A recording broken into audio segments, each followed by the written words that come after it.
Hey everyone, welcome back to my channel, Diverse Goddess. It's Hannah, and in today's video I'm going to be talking about what is a golden child. And basically it's the opposite of a scapegoat within a narcissistic family dynamic. So today we're going to be understanding the golden child, so keep watching.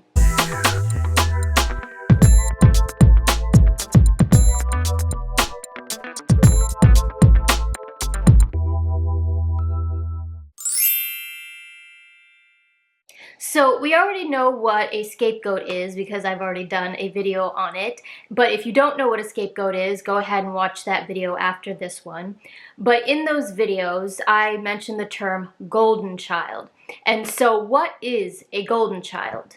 Well, where there is a scapegoat within a narcissistic family dynamic, there will be a golden child. And the golden child is basically the opposite of the scapegoat. And what was the scapegoat? The scapegoat was basically the one who took the brunt of everything within the family. And so the golden child is going to be the one who gets all the accolades, basically. And they're going to be the ones who represent everything the narcissistic parent deems worthy. This child will show the world what a great parent the narcissist is. They are supposed to be the symbol of their good parenting. That's why they get to be the golden child. It's like the narcissistic parent's trophy that they can show off. This is the child who will always be favored. This is the child who can do no wrong. And they could, so to speak, get away with murder and still be praised and supported. And if they ever actually do something wrong, there'll always be an excuse as to why that happened. It'll be seen as they were done wrong or they were the victim. And so they will always be defended, praised, and supported. And unlike the scapegoat who, let's say they do something well or they excel in something, there's an excuse for that. There was like, oh, they were cheating or it was just dumb luck. The golden child is like the complete opposite. They can never do wrong because they are favored. The golden child will always be seen as the victim of any wrongdoing, basically. And if they do excel or do well in anything, it'll be seen as, well, of course, because they're the best and they are a winner. And even their smallest accomplishments will be seen as huge or praised as something big. Unlike the scapegoat, for example, where any accomplishments that they have will be downplayed, with the golden child, any accomplishment, big or small, will be upplayed. Meaning, let's say, for example, the golden child takes out the trash like one time within a month. But because they took out that trash one time, they will be talked about as if they do it all the time and as if they help out with the housework all the time and they're the best, and how the scapegoat is lazy compared to the golden child. And so everything they do, like I said, big or small, is going to be talked up. But let's say the golden child does actually excel in something, whether it be in school or sports, they will be supported in every capacity. This child is also the narcissistic parent's mini-me. This child is expected to follow the parent's footsteps as an extension of them. They are expected to be the best.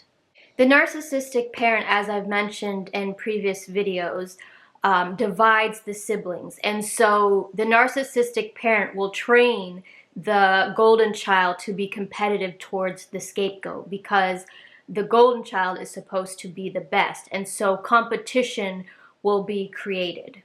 The narcissistic parent will oftentimes just flat out tell the golden child that they are better than the scapegoat and that they deserve everything in life that the scapegoat doesn't.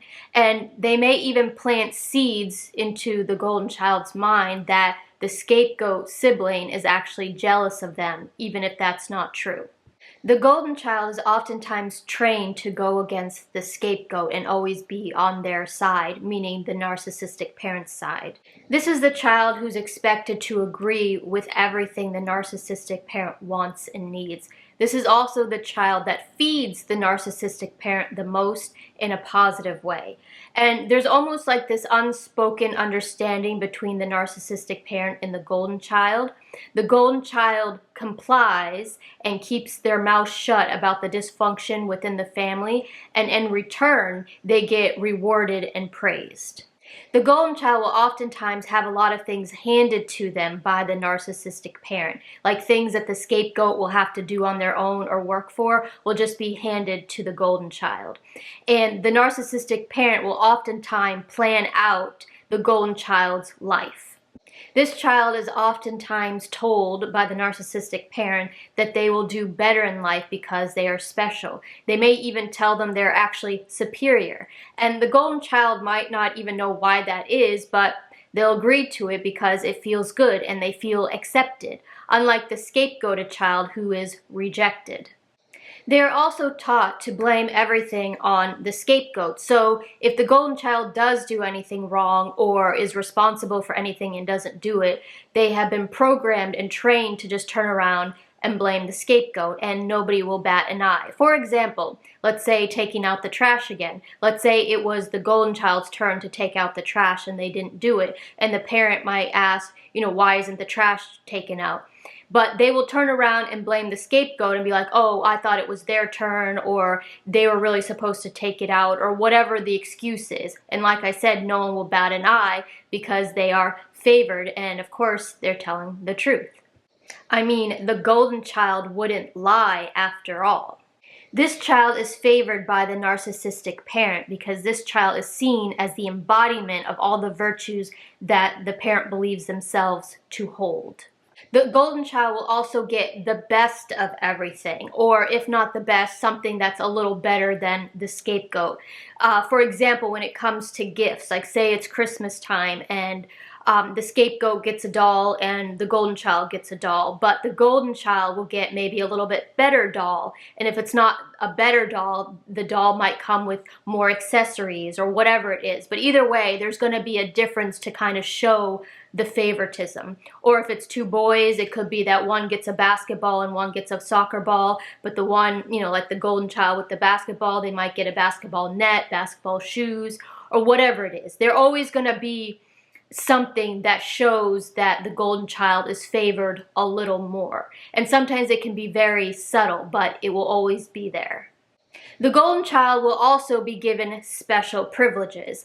And just to give you a scenario or an example of how this special privilege can play out, let's say the family plans to go to the movies on the weekend. And come the weekend, the day that they plan to go, they will tell the scapegoat at like last minute or whatnot, oh, you can't go to the movies. And the scapegoat will be like, well, why not? And they'll just be like, oh, well, you just can't for whatever reason, or they'll make up an excuse.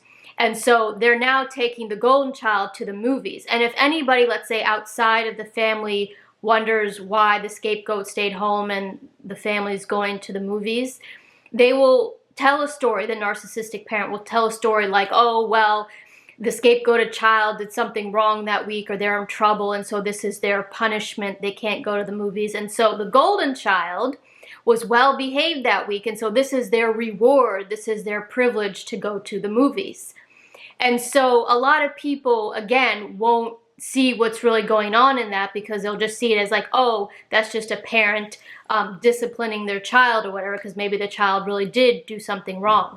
But most cases, the scapegoat did nothing, and the scapegoat is also confused why they can't go to the movies, but they have to accept it. But that is one way that a special privilege will be played out on the golden child. Like they'll be able to do things that the scapegoat may not be able to. The golden child will also be trained to look at the scapegoat as almost a slave. So, for example, let's say the golden child is older and the scapegoat is younger. They will look at the younger sibling as like, of course you have to cater to me. Of course you have to do things for me because I am older. And if the scapegoat happens to be an older sibling and the golden child happens to be, say, the younger one, it'll be reverse. It'll be as if like, well, the golden child being the younger child, they'll look at the older child, well, of course you have to do things for me. Of course you're supposed to cater to me. You're older. You're supposed to take care of me. But either way, regardless of whether they're the older one or the younger one, the golden child is trained to almost look at the scapegoat as their slave. So the golden child is always in the position to be seen as superior, or is positioned to be superior over the scapegoat. And as far as their special privileges, it can vary, but the narcissistic parent is always going to make sure that the golden child has the privilege. The golden child will also be the one that's bragged about the most among friends and extended family. And even if the golden child is, say, lazy, they will be bragged about and praised as if they're not lazy. But let's say the golden child does excel in something, you can bet that they're going to be bragged about and praised for sure among friends and extended family. Some of the other ways that the golden child is supported over the scapegoated child, for example, is that the golden child may be given money or material things. Like I said, they will be handed things that the scapegoat is not given. The golden child could be given a car when they reach 16 or whatnot, and the scapegoat is on their own to get their own car, for example. Or as they get older, the family could help out with the golden child in getting them a house or setting them up in life, basically. And again, the scapegoat is on their own. And I know some of you might be thinking, well, isn't this kind of blatant and very obvious that one child is being favored over another? And wouldn't, people outside see that and have an issue with it or say something? And oftentimes no, because like I said, the narcissistic parent has been grooming everybody to see the family a certain way and to see the scapegoated child a certain way. So like the movie example that I gave where they say, the scapegoat did something wrong that week, and so therefore their privilege or their reward to go to the movies that weekend got revoked. So they will oftentimes say stories like that. So if they did, like, say, buy the golden child a car and they didn't buy the scapegoat a car, it could be the very, a similar story where they say, oh, well, this was the reward for the golden child for being so well behaved or getting good grades or whatever it is, and the scapegoat never, meets whatever it is to be able to get that reward. But anyway, I think we get the idea of what the golden child is. It's basically the child who is favored by the family. So because the child is favored by the family and is given the role of golden child, does this mean that they have it made and that their life is perfect? Absolutely not. Nobody in a narcissistic family dynamic has it made. However, I will save that for another video where I talk about the downside and the struggle of a golden child, because there's also pain attached to the golden child, and that should also be understood.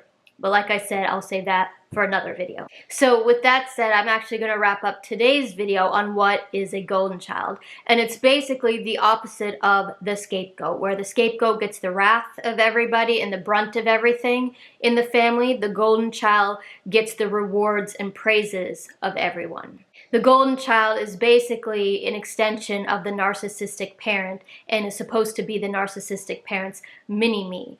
They get to be the child that the parent gets to show off and say, look how great of a parent I am because my golden child is so great and can do no wrong. So on that note, I'm actually going to end today's video, and if you have any questions or comments, feel free to leave them in the comment section below. And don't forget to subscribe, like, and turn on notifications. And I will see you in the next video. Bye!